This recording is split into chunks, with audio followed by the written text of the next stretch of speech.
Dear reader,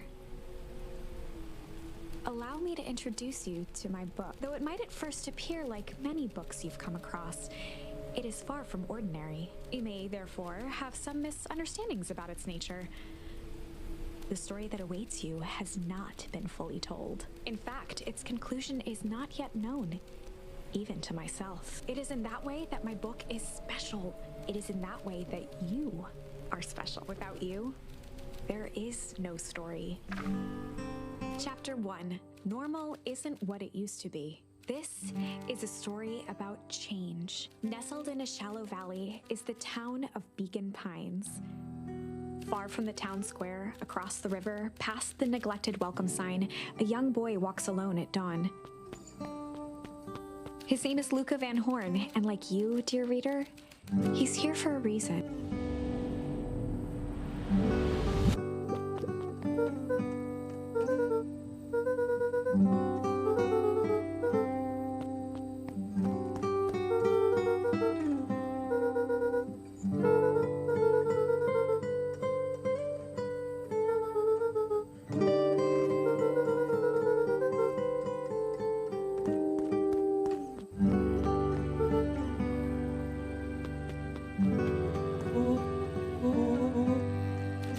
Was Luca's closest friend.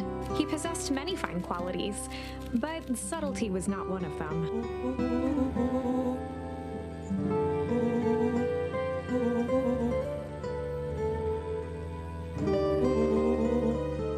Rollo finally noticed the tears swelling in his friend's eyes and the flowers on the grave.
Wonderful!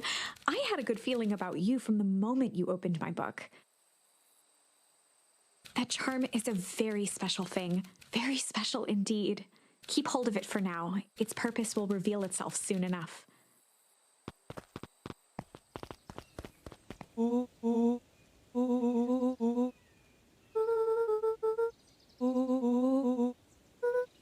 Rollo looked to the side suspiciously.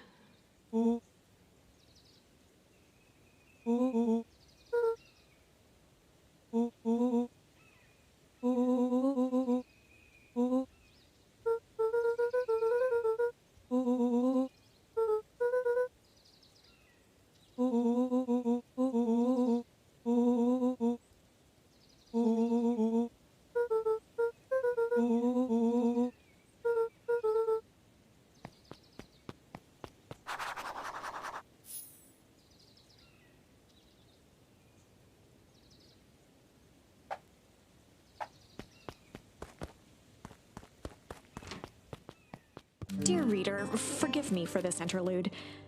Remember that charm you found in the dandelion patch? There are more of those special charms to discover throughout Beacon Pines. They've been known to reveal themselves to those who are willing. Some of them can be found in this very house. Since Gran had moved in, the house was more peaceful, more orderly, and more covered in flowery fabric.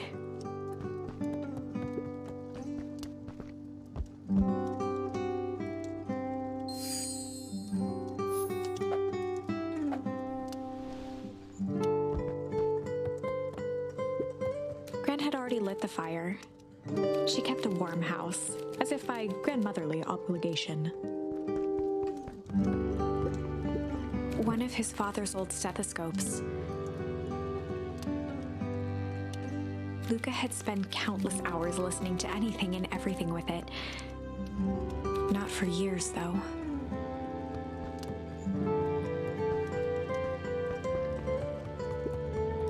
Just some dusty knickknacks. Oh my! This is quite exciting! I am now certain that you are the one I've been waiting for all these years. You'll recall I was a bit coy regarding the use of charms earlier. Excuse me, I tend to have a flair for the dramatic. You are about to encounter your first turning point. There are certain times in this tale when everything hinges on a single word. Step forth, dear reader. A beginner's guide to gardening laid open on the bench.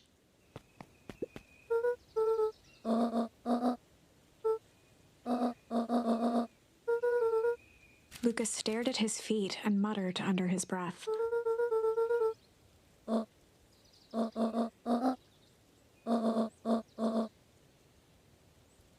Right, of course. I forgot about the pajamas. Young Luca would spend hours hiding. She always enjoyed humoring him by feigning terror.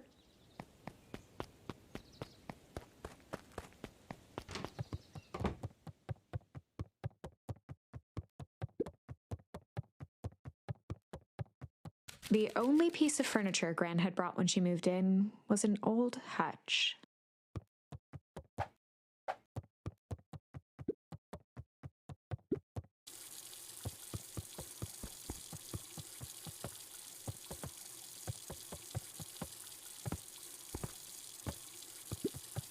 A pair of dull scissors, a broken can opener.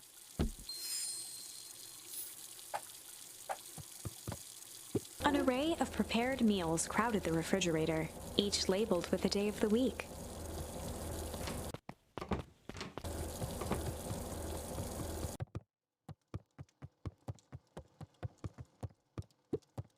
Luca paused at his parents' bedroom door.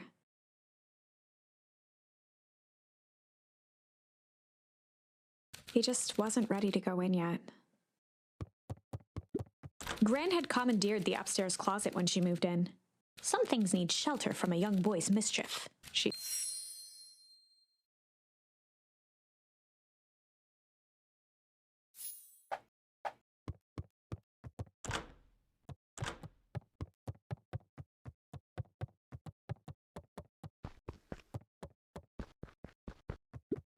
Gran's bed was undisturbed.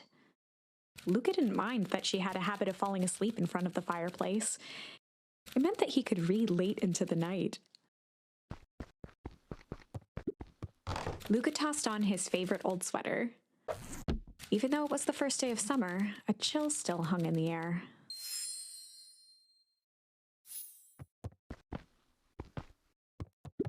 Gran's moving in meant that most of Luca's things had been crammed in the corner. Luca was somewhat annoyed by the situation.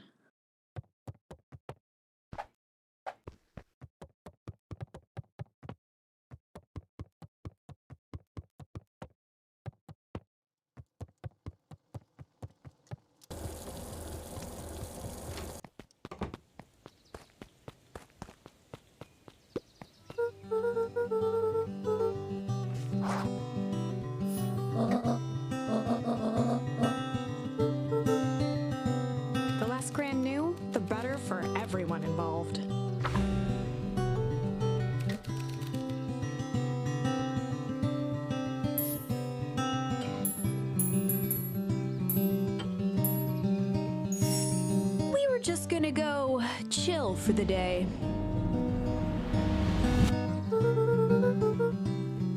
The best lies are built on truth.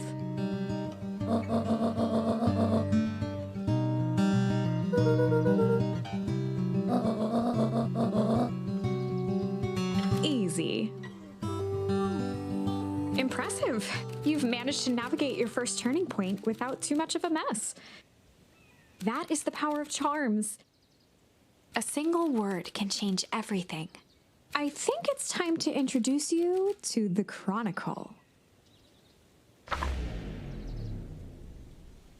The Chronicle is a record of the decisions you've made. You can see the turning point which has been revealed. At any time, you can use the Chronicle to go back and invoke different charms, creating new branches. Luckily for us, this is the one and only turning point where the charms won't dramatically alter fate. It's the perfect opportunity to experiment with rewriting things.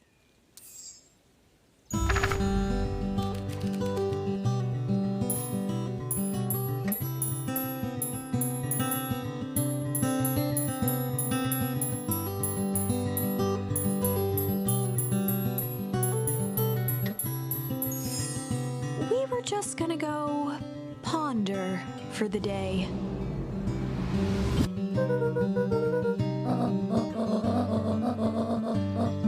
This was Luca's chance to sell his alibi.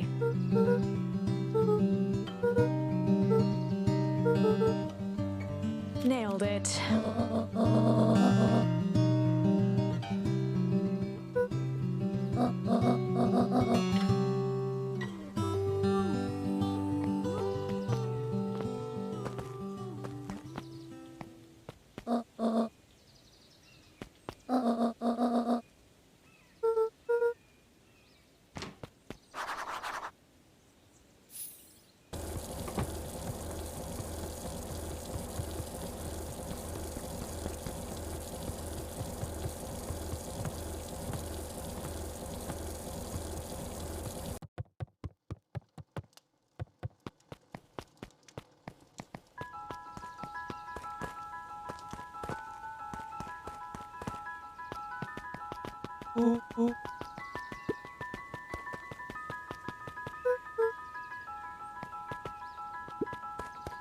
For a town that saw few visitors, the welcome was perhaps more grand than necessary.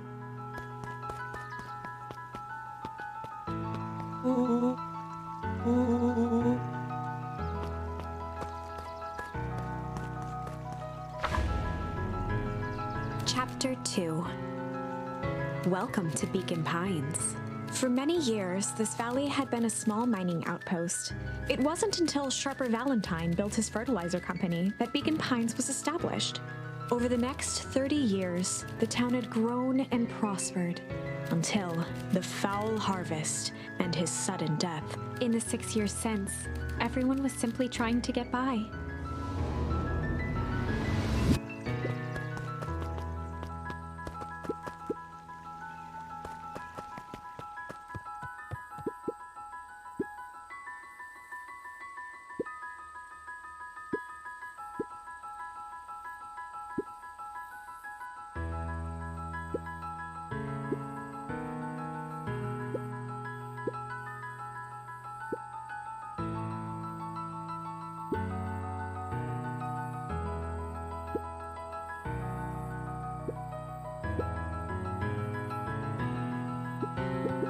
Whenever Luca saw his dad's chair by the pond, it reminded him of the days they'd pack up a couple of sandwiches and fish until sundown.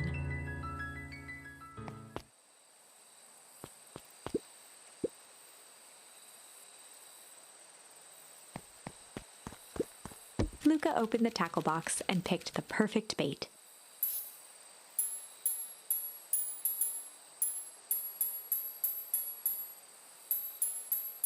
Luca gently baited a feather onto the hook, good for skimming the surface.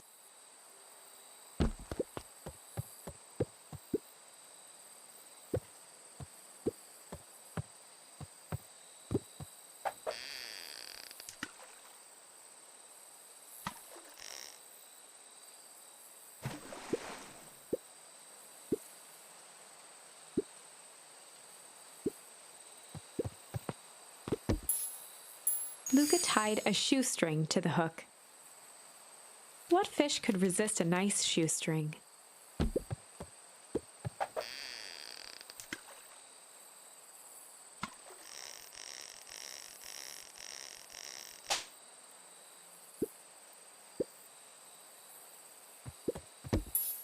Luca gently baited a good for skimming the.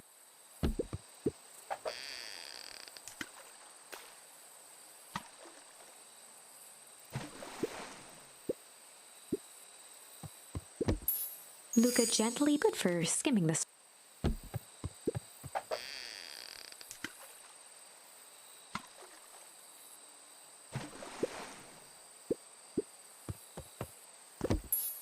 Luca gently bait good for skimming the.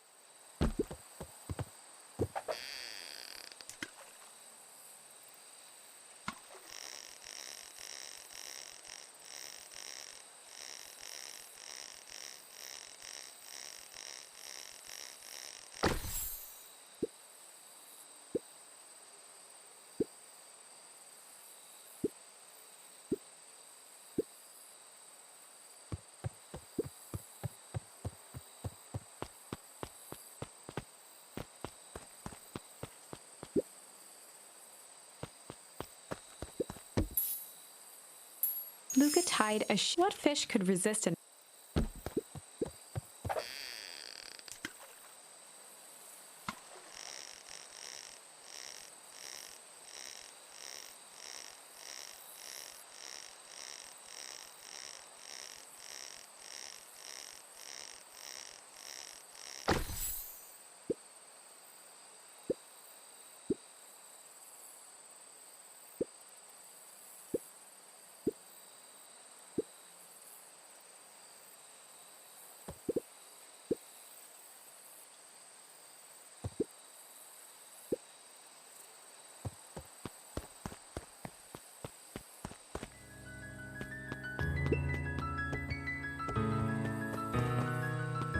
The boys had a good thing going, as long as they kept old Jeff happy.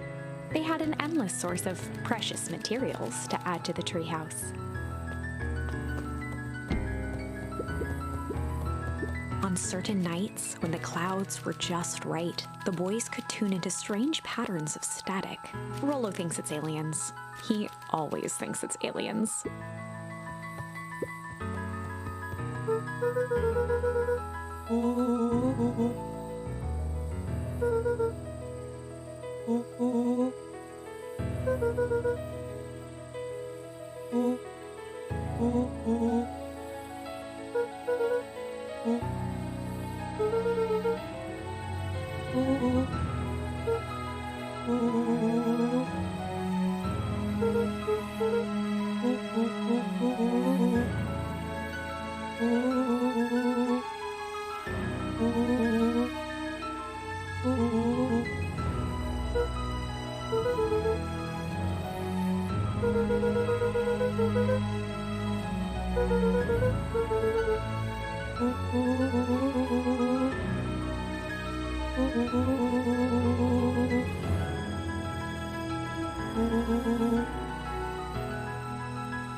After Luca's father had passed, Rollo became obsessed with them building their own Hank atomic star scraper. It was some time before Luca realized it was Rollo's way of keeping him occupied.